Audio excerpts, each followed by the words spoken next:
Hello and good evening प्यारे प्यारे बच्चों। आज हम लोग ऑक्सीजन फैमिली पढ़ने जा रहे हैं। 2 पेज मैंने आपको बोला है नाइट्रोजन फैमिली में कुछ हाइड्राइड्स के बारे में लिखवाना है, तो थोड़ा 2 पेज छोड़ देना, उसके बाद हम लोग आगे कंटिन्यू करेंगे। सबसे पहले हेडिंग डालिए ऑक्सीजन फैमिली। कौन सा ग्रुप है? तो 6A ग्रुप है। कौन सा है? तो हेडिंग डालिए ऑक्सीजन फैमिली। तो दैट इज 6A। और क्या कह सकते हैं? ग्रुप 16। मॉडर्न पीरियोडिक टेबल में हम क्या कहते हैं? ग्रुप 16।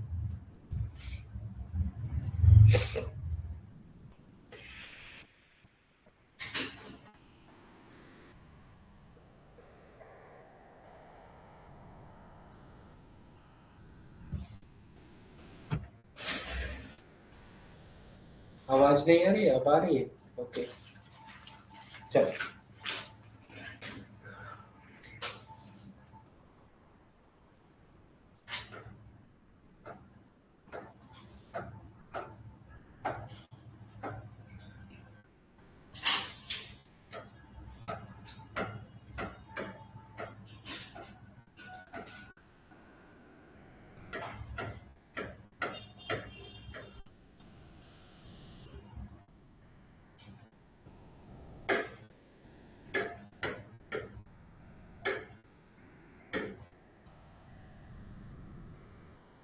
कोई दिक्कत?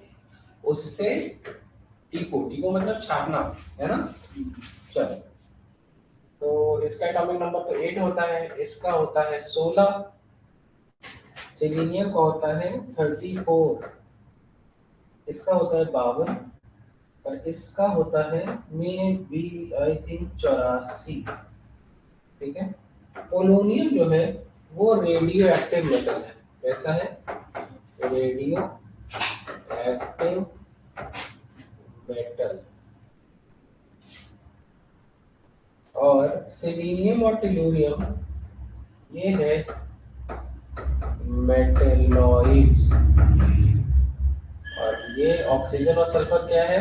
तो कहोगे नॉन मेटल। क्या है?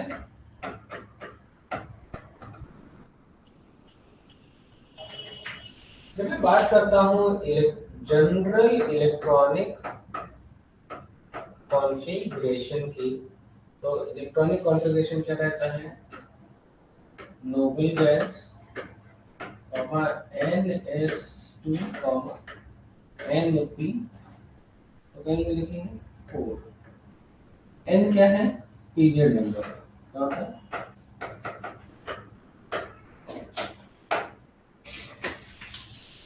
जैसे अगर मुझे ऑक्सीजन का लिखना हो तो क्या होगा?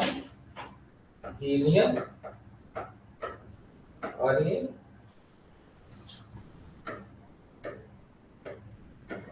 1 2 3 4।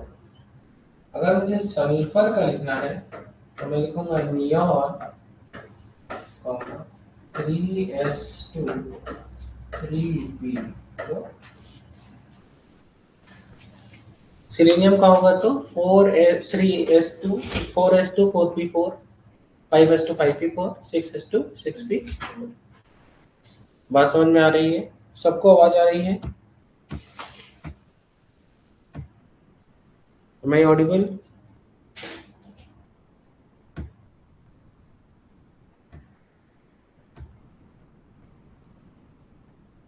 कौन सा प्रीवियस ईयर लगाया सानिया तुमने? कौन सा प्रीवियस ईयर लगाया तुमने? कल नहीं लगाया?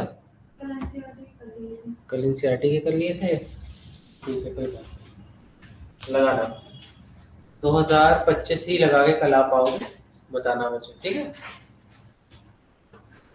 तुम लोग क्या क्या लगाए? मॉड्यूल के क्वेश्चन तुमने क्या लगाया बेटा? 2023 लगाया। Very good. कितने कुछ समझ में आ रहे थे? लग रहे थे? कुछ पूछना है उसमें? देख के लगा रहे थे क्या? चलो अच्छा, पढ़ तो पढ़ते रहो।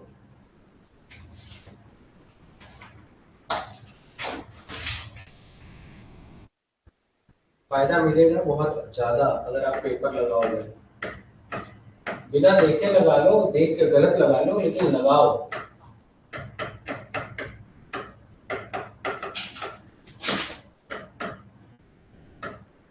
वैलेंसी एंड ऑक्सीडेशन तो कैसा होती है, डाई वैलेंट होता है। कैसा होता है, डाई वैलेंट।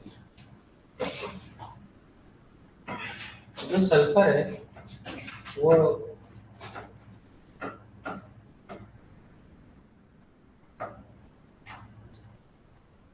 अगर ग्राउंड स्टेट में है तब तो, और अगर फर्स्ट एक्साइटेड स्टेट है,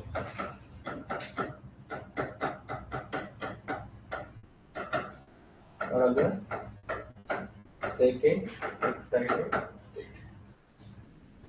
मतलब आप ये देख पाए कि ऑक्सीजन जो है वो -2 से +2 तक जाता है, जबकि सल्फर जो है वो -2 से +6 तक जाता है।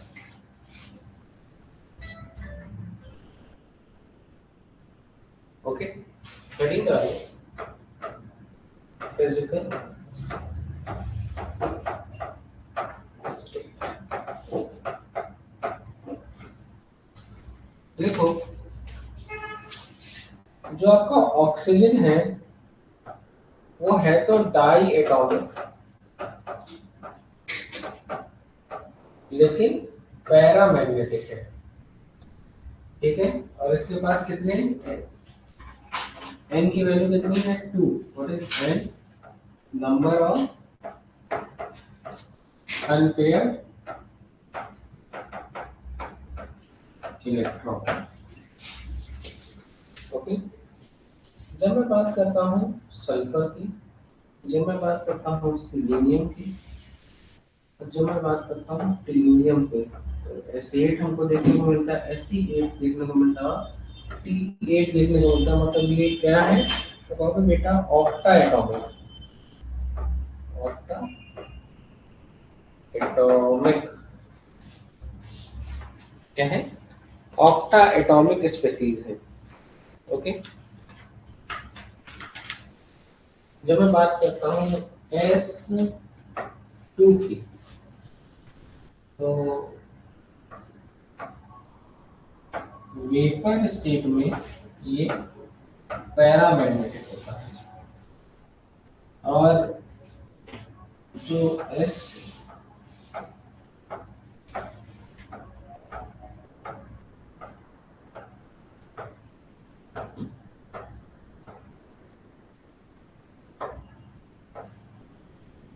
एक क्राउन की तरह नहीं दिख रहा है, देखो क्राउन जैसा नहीं दिख रहा है, डब्ल्यू पिक्चरों में ढूंढते थे, डब्ल्यू इसी में इसी के नीचे खजाना रहता था। तो this is copper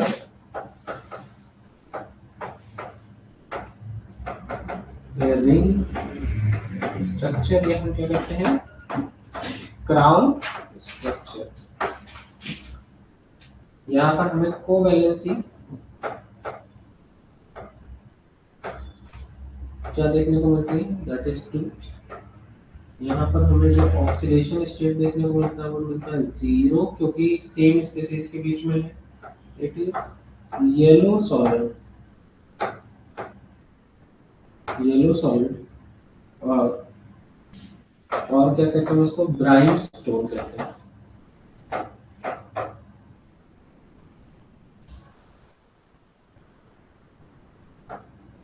contain 8 sigma bond, 16 lone pair electron, 16 lone pair electron.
चलो,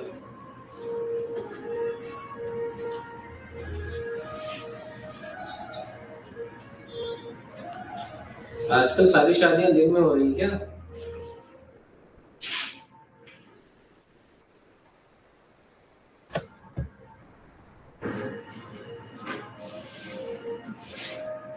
एक सेकेंड।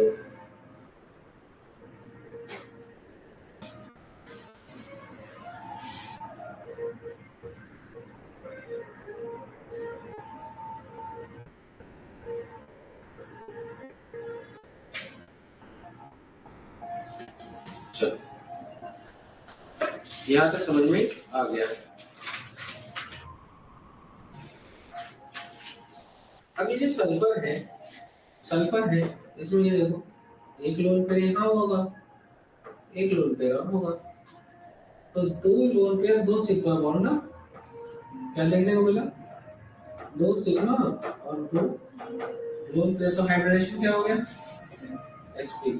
गुड, क्या हो गया? And it is insoluble in,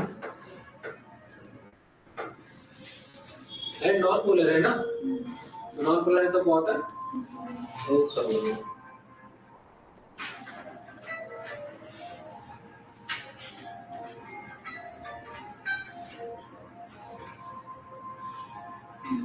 हाँ बेटा, स्क्रीन इशू हो रहा है, मैं देख रहा हूँ, बट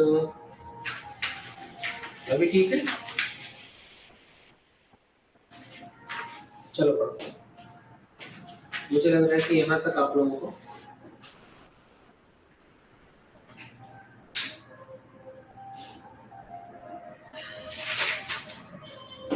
पढ़े।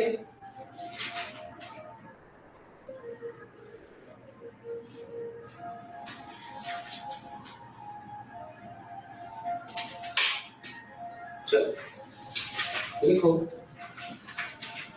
एलोट्रोपिक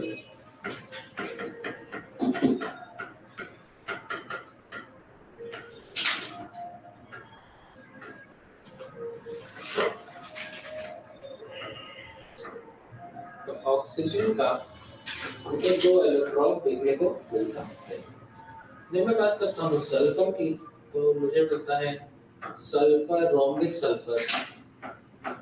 कैसा? रोम्बिक। ये सब शेप होता है, ठीक है, ये 3 डायमेंशनल शेप होता है, मोनोक्लिनिक, एमॉर्फस,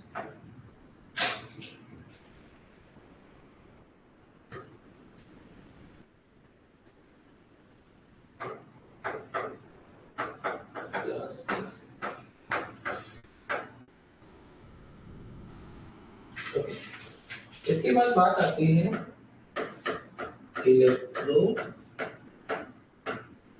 नेगेटिविटी। किसकी बात आती है?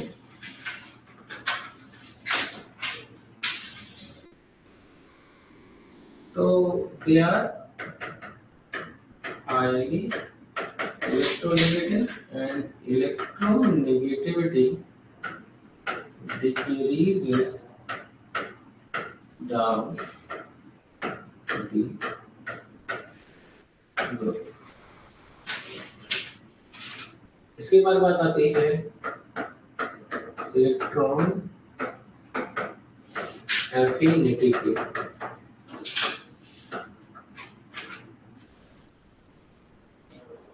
Sulphur, selenium, uranium, polonium, sulphur, oxygen. इसके बाद आती है बात बॉन्ड एनर्जी की। बॉन्ड एनर्जी की जब मैं बात करता हूँ तो sulphur sulphur, oxygen oxygen, silicon silicon. इसके बाद आती है बात, इसके वाली बात जो बात आती है वो हम लोग नेक्स्ट पेज पे लिखेंगे।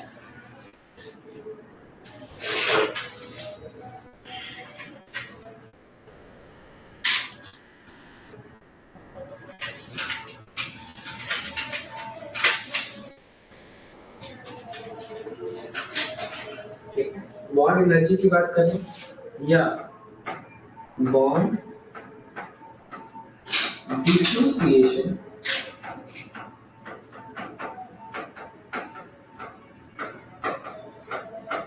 एनर्जी की बात करें, एक ही बात BDE बॉन्ड डिसोसिएशन एनर्जी। अब हम बात करने जा रहे हैं, देखिए nature of compounds, nature of compound. सबसे पहले हम बात करते हैं हाइड्राइड्स की, टाइप, मतलब क्या है, लाइक V shape और bond angle less than 109.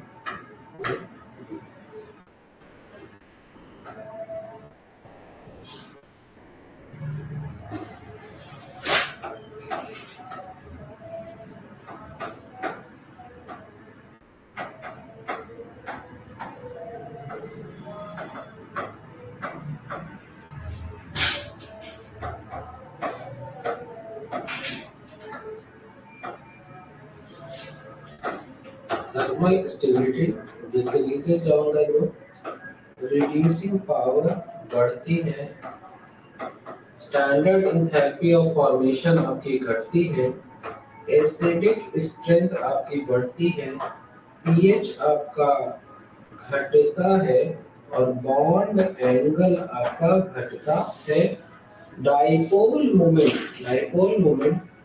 आपका घटता है और टॉक्सिसिटी आपकी बढ़ती है, टॉक्सिसिटी आपकी बढ़ती है।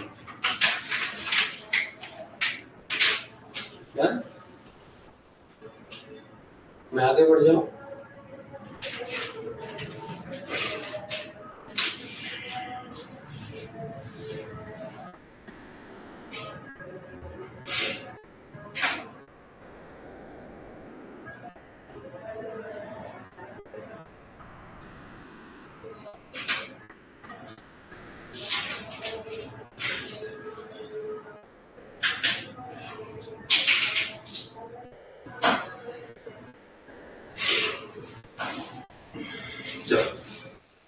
बात करते हैं बॉइलिंग पॉइंट की।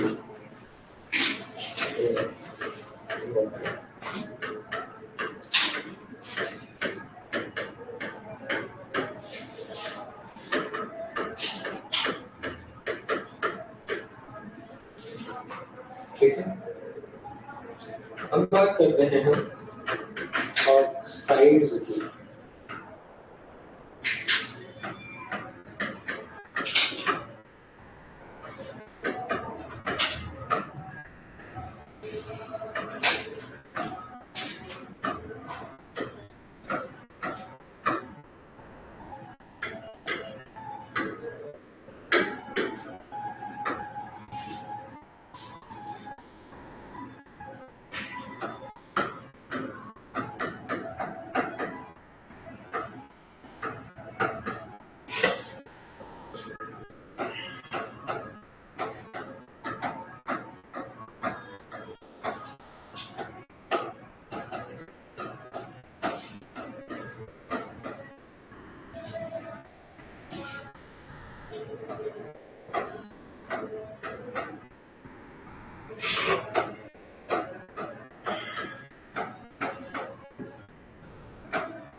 बात आती है कि एसिडिक तो है, गैसेस भी हैं, all are gases in nature.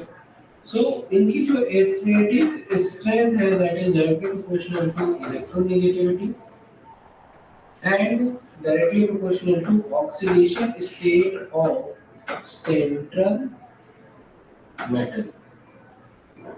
अब जैसे मान लो कंपैरिजन SO2 और SO3 में ही हो जाए तो किसकी जो है एसिडिक स्ट्रेंथ ज्यादा है, तो हमारा फॉर्मूला जो है कौन सा लगेगा, नीचे वाला। अगर तुम देख रहे हो तो यहाँ पर ऑक्सीडेशन स्टेट है +4 और यहाँ पर है +6, इसकी एसिडिक स्ट्रेंथ ज्यादा है इससे। लेकिन अगर सल्फर और सिलीनियम ऑक्साइड में कंपैरिजन होगा तो पहला वाला रूल लगेगा, ऊपर से नीचे जाते हैं इलेक्ट्रोनेगेटिविटी घटती है, तो क्यों ज्यादा होगा ये, ठीक है।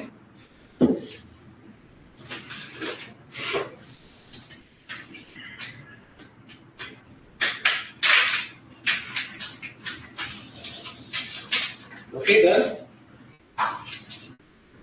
डन। चलो अब बात आती है, पॉइंट लिखिए, दी trioxides can be exist in polymeric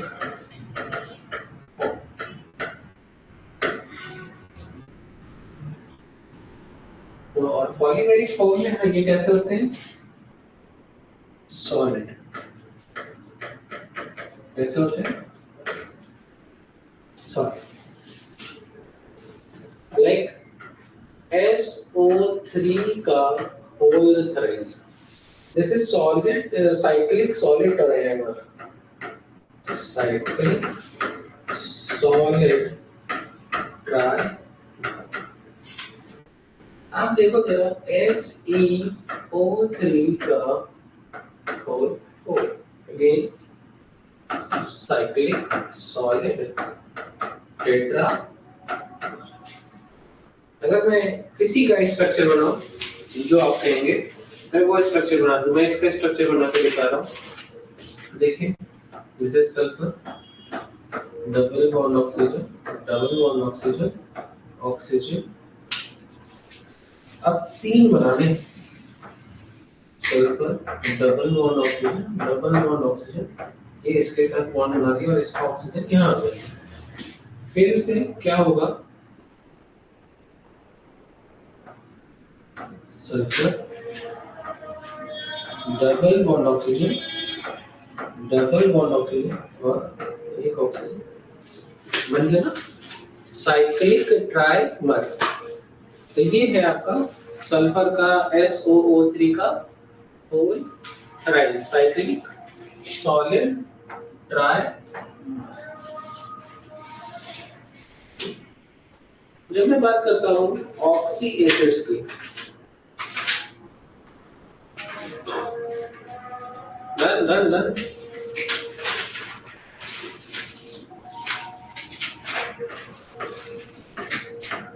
oxy acids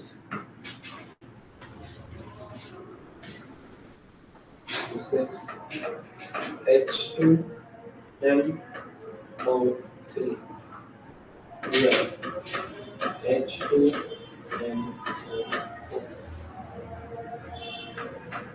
H2SO3, H2SO4।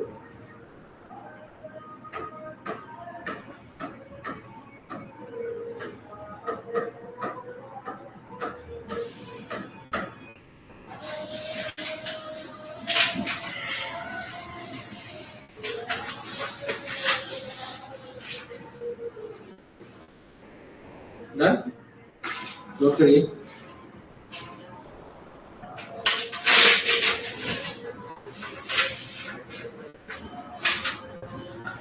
चलिए आगे बढ़े।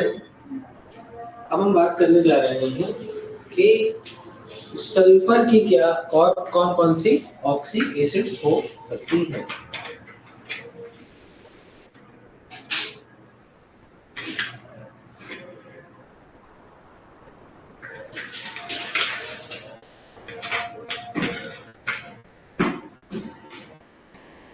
ठीक है।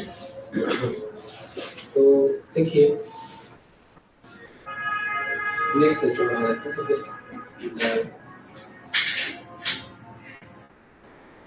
सबसे पहले लिखिए H2SO3, this is sulphurous acid, sulphurous acid, ठीक है।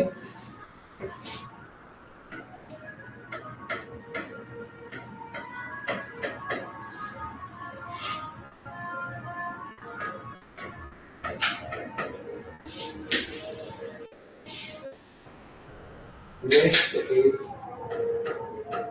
H2SO4, this is sulfuric acid.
ठीक है, तो इतनी सारी सल्फर की टॉक्सिक एसिड्स हैं।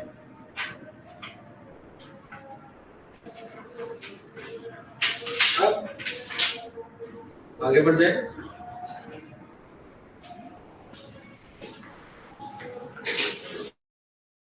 लिख लिया आप लोगों ने?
डन।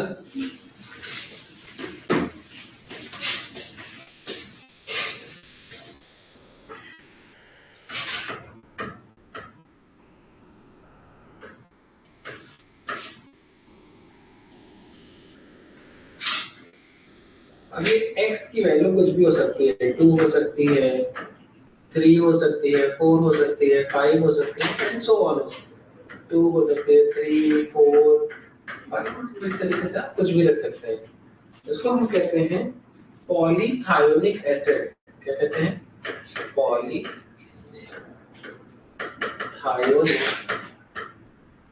एसिड। ओके, एक स्ट्रक्चर बना के दिखा रहा हूं। लाइक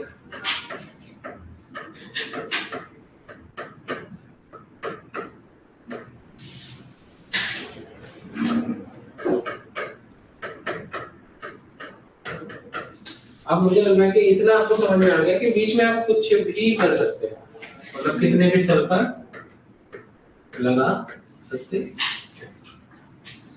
आपके ऊपर है। ओके, अब बात आती है इसी तरीके से, जैसे एग्जांपल है, जैसे एग्जांपल के तौर पर मैं ले रहा हूँ H2S2O6। तो ये क्या हो गया? डाई, दो सल्फर है ना, तो क्या हो गया? Dithionic acid. तो क्या बना? OH।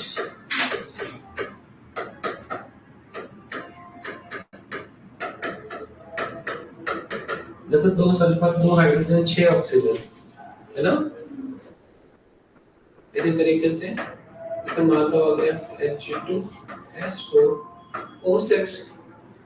तो ये क्या हो जाएगा? दिस इज डाई की जगह चार सल्फर, तो टेट्रा थायोनिक एसिड। तो स्ट्रक्चर कुछ इस तरीके से हो जाएगा। ये तो ऐसे ही रहेगा ना, बीच में क्या आ जाएगा? दो सल्फर,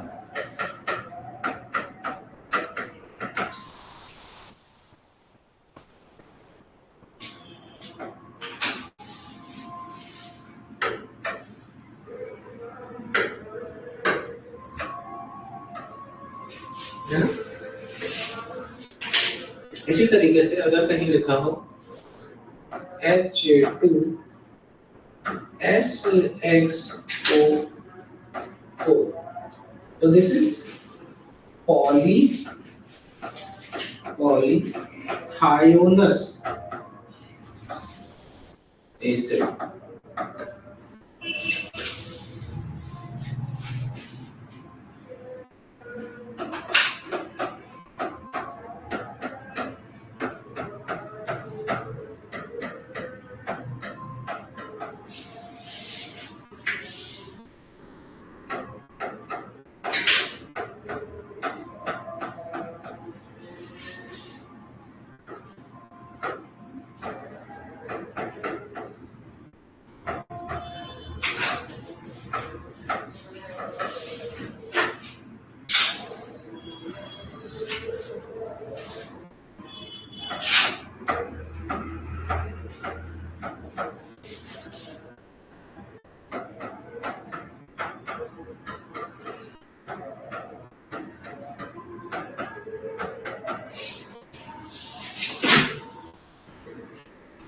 ओके,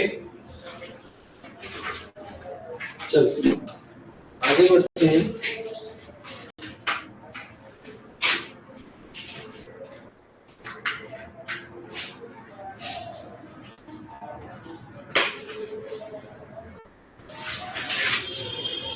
आगे बढ़ते हैं, देखो कंपाउंड और सल्फर।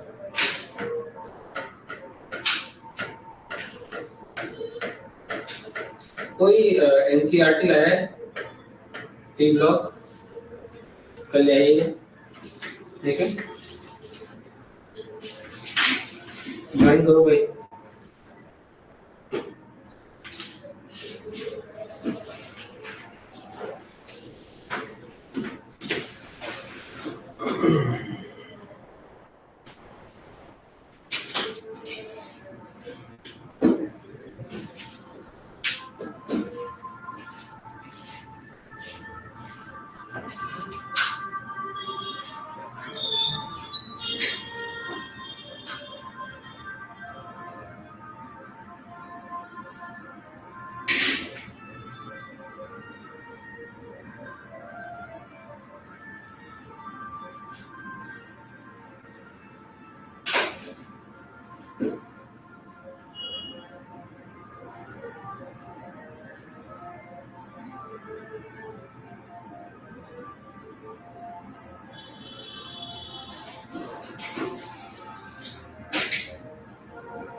आ रहे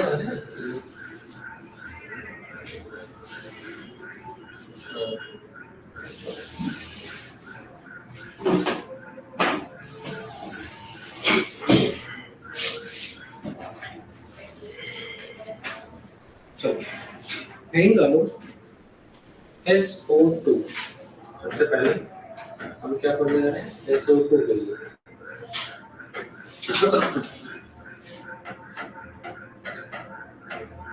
method of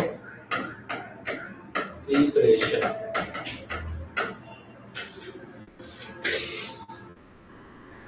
method of preparation,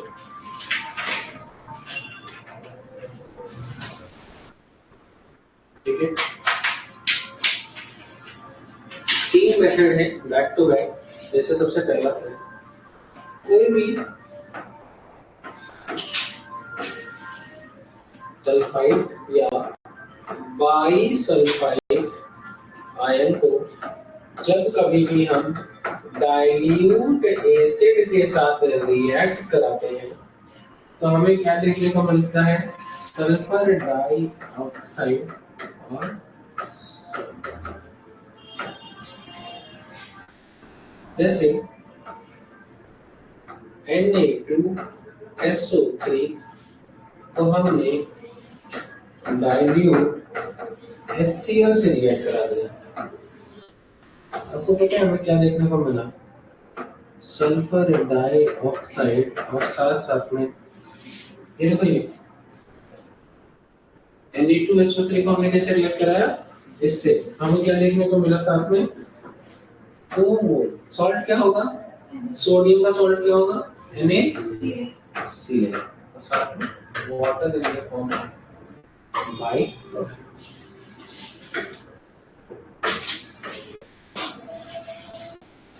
एक तो हमारा ये हो गया।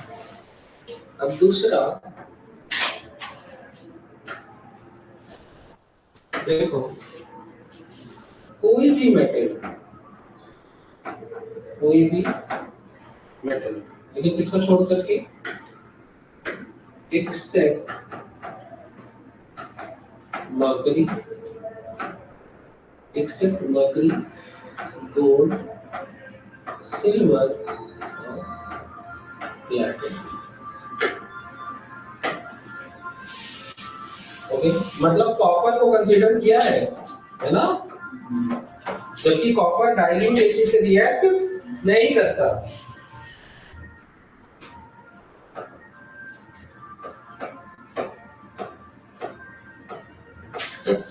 ये एक पुराना गाना था, थोड़ा सा प्यार हुआ है, थोड़ा है बाकी।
यहाँ तक समझ में आ गया?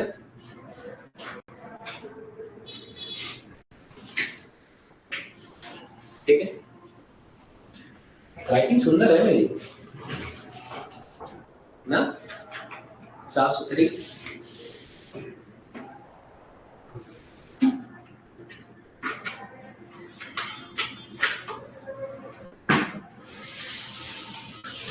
चलो अब आना, ठीक है, हो गया था ना? फ्रॉम पाइलाइट्स। कभी भी आप देखिए तो मैं पेन हमेशा थोड़ा ऊपर से पकड़ता हूँ। जितना तुम नीचे से पकड़ोगे उतना तुमको दिखेगा नहीं। तुम्हारी विजिबिलिटी जब जीरो होगी तो तुम आगे क्या लिख रहे हो तुम्हें दिखेगा ही नहीं, कैसा लिख रहे हो।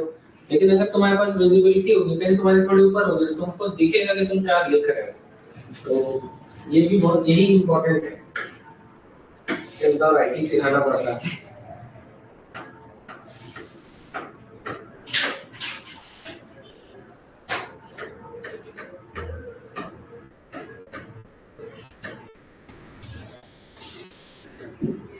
अभी नहीं, लेकिन अब अभी इसी साल जब आप कॉलेज जाएंगे तो वहां पे सब थ्योरी शुरू हो जाएगी और कॉपी भरना है 35 पन्ना है। ये तो फायदा होगा, तुम यहाँ से जब जाओगे तो फर्स्ट ईयर में तुम लगभग सब्जेक्ट में पास हो जाओगे, क्योंकि हम लोग जितनी बायो पढ़ाते हैं, जितनी केमिस्ट्री पढ़ाते हैं, वही केमिस्ट्री का थोड़ा अपग्रेडेड वर्जन आता है। मतलब इतना लिख दोगे ना, मतलब इतना जितना पढ़ाते हैं इतने में तो तुम क्लास में इतना बढ़िया, अगर तुम जो है रिफ्लेक्स तुम्हारा अच्छा है तो तुम टीचर को सारे आंसर्स के जवाब दोगे लगभग, मोस्ट ऑफ। तो फर्स्ट सेमेस्टर में तुम्हारा क्लियर जाएगा। हालांकि तुम लोगों में सेमेस्टर एग्जाम हम लोगों में नहीं होता, हमारे पूरे साल में एक इंटरनल होगा, 2 इंटरनल होंगे, एक प्रोफेशनल होगा। प्रोफेशनल एग्जाम होता है, उसको प्रोफेशनल कहते हैं, उसको प्रॉफ कहते हैं। सेमेस्टर शब्द जो है नहीं यूज होता लोगों में। क्योंकि हमारे मेन एग्जाम पूरे साल में एक होता है, और जब जब पीजी करते हैं तो 3 साल होता है। तो पहले साल एग्जाम होता है, दूसरे साल नहीं होता, तीसरे साल होता है। मतलब फर्स्ट ईयर में होता है, सेकेंड ईयर में नहीं होता, थर्ड ईयर में। तो हम लोग मोस्टली क्या करते हैं, फर्स्ट ईयर में इंगेजमेंट करते हैं, सेकेंड ईयर में शादी करते हैं। क्योंकि सेकेंड ईयर में छुट्टियां मिल जाती हैं, थर्ड ईयर में छुट्टियां नहीं मिलती हैं। तो जिसको भी शादी, मोस्ट ऑफ तुम पीजीज को देखना, तो जिन्होंने भी एंगेजमेंट करी है उन्होंने फर्स्ट उसमें करी है, और सेकेंड ईयर में उन्होंने शादी करी है। तो सोच लेना, तो मैरिज के साथ सोच समझ के रखना होता है।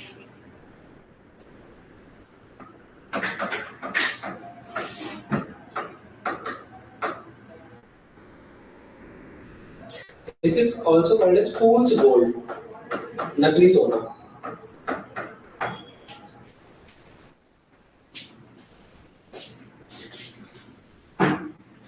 ठीक है।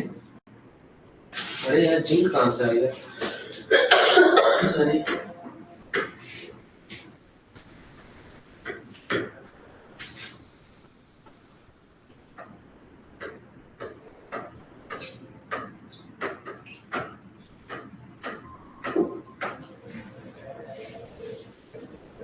और शादी जो है वो एकदम खाली इंसान से मत करना। पता चला तुम दिन भर क्लिनिक पे बैठे हो, पागल हो जाओ काम करते करते, और वहाँ वो घर आओ तो अलग ही नाटक चल रहा। मतलब बहुत ज्यादा खाली इंसान से नहीं, जो थोड़ा बहुत वेल डूइंग हो, और अपने से ज्यादा काबिल से तो करना नहीं। लड़के नहीं तो रोज टॉन्ट सुनोगे,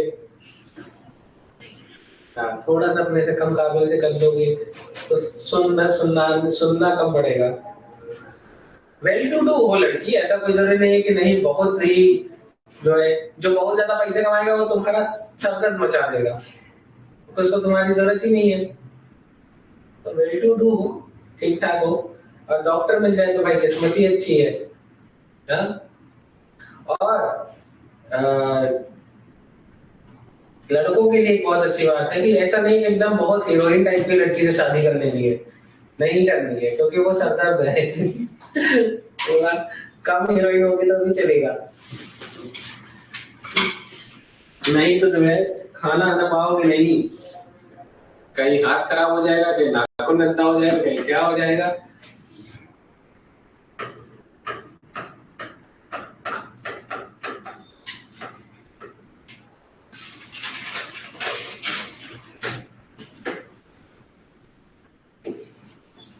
जैसे लड़कियों के लिए सबसे अच्छी ब्रांच होती है, एक तो होती है मेडिसिन, ये इससे अच्छा कुछ हो ही नहीं सकता। दूसरा होता है बैंक, और तीसरी होती है टीचिंग। मतलब ये तीनों में अगर ये वर्किंग है कोई, तो उससे आप शादी कर सकते हैं, क्योंकि उसका जो वर्किंग आवर है वो इस तरीके का है कि मिड मिड टाइम का है। तो ठीक है, 4-5 बजे खाली। बैंक वाले में तो बहुत बढ़िया है, लोन भी आसानी से मिल जाएगा।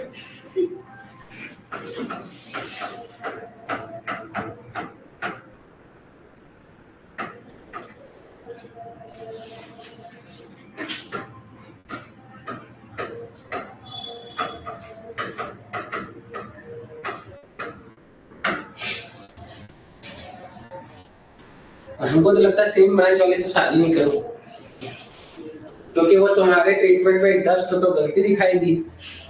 तो ये इसका ऐसे होना चाहिए था, इसका ऐसा, तो वो ज्यादा बुरा है। हाँ, कोई किसी की क्यों सुने भाई।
जब मैं कॉलेज गया तो मेरा नाम जाहिर से था, तो हमको अलॉट हुई। मेरी टेबल सबसे लास्ट थी, आठ आठ आठ नौ, आठ नौ नंबर की टेबल थी। हाँ, 9th नंबर की टेबल थी, 9th के बाद 10th क्लास थी। तो जब मैं बैठता था, मेरी मेरे इधर भी एक लड़की बैठती थी, इधर भी एक लड़की बैठती थी। मेरे रूम में बहुत लड़कियां थी। तो क्या हुआ, मेरे सामने एक लड़की बैठती थी और उसके इधर में एक लड़का बैठता था, श्रीवास्तव।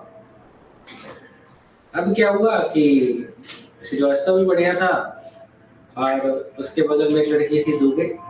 तो नाम इसलिए नहीं बता रहा हूँ कि दोनों की शादी जो है लड़की की तक हो गई है और लड़के की तो अभी हो गई कुछ समय में। लड़की को समझ में आया होगा, ठीक है, दोनों बात बात तो करते ही थे। तो 10 दिन, मतलब मुझे लगा 10 से 15 दिन रहा होगा। 15 दिन में ये डिसाइड हो गया था कि हम दोनों शादी करेंगे, हम दोनों जो है, हाँ, तो खूब दोस्ती यारी बतियाना, घूमने फिरना सब शुरू। तो हाँ, और जो है, मुझे और कोई नहीं चाहिए, ये वो, इंटरकास्ट होगी कोई दिक्कत नहीं, मम्मी से बात कर लेंगे। अब लड़के को उस लड़की ने अपने मम्मी पापा से भी इंट्रोड्यूस करा दिया अगले 6 महीने में। अगले 6 महीने में कि भैया ये ने सॉफ्ट लॉन्च कर दिया। ठीक है, तो 6-8 महीने बाद लड़की को अच्छा नहीं पता, अजीब मतलब मजा नहीं आ रही होगी। लड़का तो बहुत सुंदर था, लेकिन जैसे क्या है, इसे लगता है लड़का भी बहुत सुंदर, लड़की भी सुंदर। अब दोनों में ईगो क्लैशेस हो रहे होंगे या कुछ भी हो रहा होगा। वो जिस, मतलब तुमने अपने मम्मी पापा सबसे बता रखा, अपने सारे बैच में दोस्तों से बता रखा है, सबसे पहले वो लोग रिलेशनशिप में आए, सबसे पहले वो लोग रिलेशनशिप से अलग हो गए। अगले 8 महीने में कहानी खत्म, रोना गाना हर चीज हो गया। तो पहले, अभी वही है, मतलब ये आप लोग मत करिएगा कि जाते ही नहीं हम इनसे शादी करेंगे। और करेंगे तो करेंगे, मम्मी को भी बता दें, पापा से बता दें, उसके मम्मी से भी बतिया ले, उनके पापा से बतिया ले, फिर कह रहे तो मजा नहीं आ रहा है।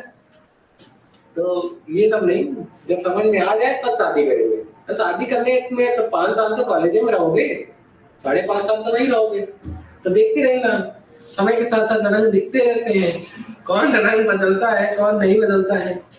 हाँ, फिर उसने कई लोगों को मम्मी पापा से मिलाया। अभी जो है वो अपने स्कूल टाइम पर कोई बैचमेट रहा होगा, उससे शादी हुई, समझ रहे हो ना, तो उसको भी मम्मी पापा से मिला ही होगा। तो हालांकि शादी हुई, अच्छी शादी है, बहुत ही, लड़का बहुत सुंदर है, अच्छा लड़का है। अब ठीक रहे, अब किसी और को ना मिलाना पड़े बस, ठीक है। तो ऐसे ऐसे लोग हैं जवान, रोज क्या हो रहा है नहीं पता। तो हमारे बच्चे कम से कम नाक नहीं कटाएंगे।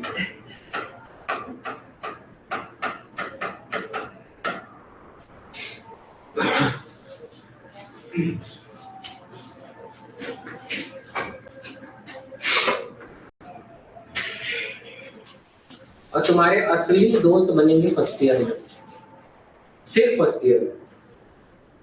फर्स्ट ईयर में तो पूरा क्लास अपना होता है, फर्स्ट ईयर के आखिरी तक ना 2-3 रहते हैं, और जैसे जैसे आगे बढ़ते जाओगे वो 2-3 भी रहना मुश्किल है। मेरे ही दोस्त हैं सब, इस समय बहुत सारे अभी लखनऊ में भी है।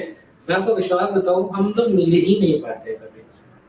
और इस समय लिटरली मेरे 3-4 बार दोस्त होंगे, जिसमें से मेरी बात भी 1 या 2 से होती होगी। तो ये है असली हकीकत।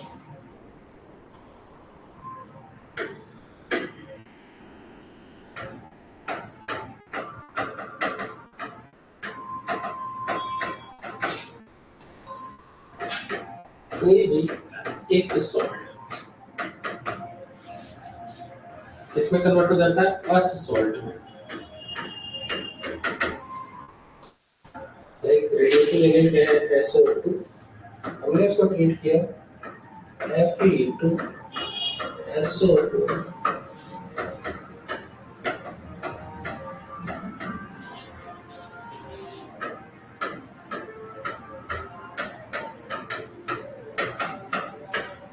और एक बात जान लो, तुम्हारा बैचमेट कभी भी तुम्हारा तुमको अपॉर्चुनिटी नहीं बताएगा, कभी भी नहीं बताएगा। तुम एक बात जान लो कि तुम्हारा सगा दोस्त तुमको वो नहीं बताएगा जो वो कर रहा होगा। ठीक है, तो तुम्हें अपनी आंख खोल करके बैठना है कि हमें अपॉर्चुनिटी खुद से ढूंढनी है, और तुम भी मत बताओ। क्यों? क्योंकि जब जब कोई बताए तो उसको बताओ, जो नहीं बताओ उसको मत बताओ। तो होता क्या कि सबको जो है कोई कोई एचओडी के यहाँ पे जा रहा है, प्रैक्टिस कर रहा है, तो बगल वाले बता देगा, वो भी एचओडी के यहाँ जाने लगेगा सीखने, तो दिक्कत होगी ना। तो क्या है कि तुम्हारे कुछ हर डिपार्टमेंट में एक अच्छा प्रोफेसर या एचओडी सेट कर लो जो तुम्हारा भला चाहता हो, जिसका तुम भला करो। वो तुमको असली ज्ञान देगा, और उसको ये बताना जो भी स्टेट डिस्ट्रिक्ट में कॉलेज मिले तुम वहां पर प्रैक्टिस नहीं करोगे। उनको ये पता होना चाहिए कि जैसे अगर तुम मान लो लखनऊ के हो और लखनऊ में ही तुमको कॉलेज मिल गया, तो वो नहीं पढ़ाएगा तुमको, आएगा यार ये तो यही मेरा कंपटीशन बनेगा। ये नहीं करना है, बताना नहीं कि हम कहाँ, जहाँ वो कहेगा उसके अपोजिट तो तुमको वो अच्छी अच्छी नॉलेज देगा। ये सब चीजें से आपको जो है, और एक बात जान लो, मेडिसिन में टीचर ही बताएगा, वही सिखा देगा, वही आए, वही जिंदगी भर उसी को कर करके तो पैसा कमाओगे। कोई भी स्किल तुम कॉलेज में ही सीखोगे, बाहर नहीं सीख पाओगे, कोई सिखाएगा ही नहीं। बाहर तो एवरीथिंग इज पेड। तुम एक बात जान लो कि तुम कई कई करोड़ों के डॉक्टर्स के साथ फ्री में कॉलेज में बैठ रहे हो, और जब बाहर निकल जाओगे तो उनसे मिलने के लिए तुमको बहुत कुछ मैनेज करना पड़ेगा, उनसे सीखने के लिए हर चीज का प्राइस है। वही कॉलेज के जो 19 सब्जेक्ट हैं उसी के आसपास जो तुमको मिल रहा है वही असली ज्ञान है। उसी में जो सीख लिए, जो नजर तुम्हारी तेज है, वही जो सीख लिए वही तुम्हारा सब कुछ है। और उसके बाहर निकलने पर तुम कुछ भी नहीं सीख पाओगे। जिसकी क्लिनिक पे जाओगे वो सिखाएगा नहीं। क्यों सिखाएगा भाई तुम्हें? और अगर सिखाएगा तो तुमसे एक एक कोर्सेज के 50,000, 2 लाख, 1 लाख रुपए चार्ज करेगा। एक अपनी क्लिनिक पे पेशेंट को ट्रीट करवाएगा तो तुमसे लेगा कि ये लाओ भैया 20,000 रुपये लाओ तो तुमको सिखाएं, 50,000 लाओ तो तुमको जो है 1 महीना सिखाएंगे। तो ये हकीकत है, जो सीखना है कॉलेज में बाहर कोई नहीं सिखाएगा, और कॉलेज में सब सिखाएंगे। बस तरीके से रहो। टीचर हड़काएगा, चिल्लाएगा, गाली देगा, प्रोफेसर प्रॉपर गाली देते हैं मेडिसिन में, कोई बात नहीं, वही सिखा भी देता है। तो इस सबसे डरना नहीं, बस लगे रहो।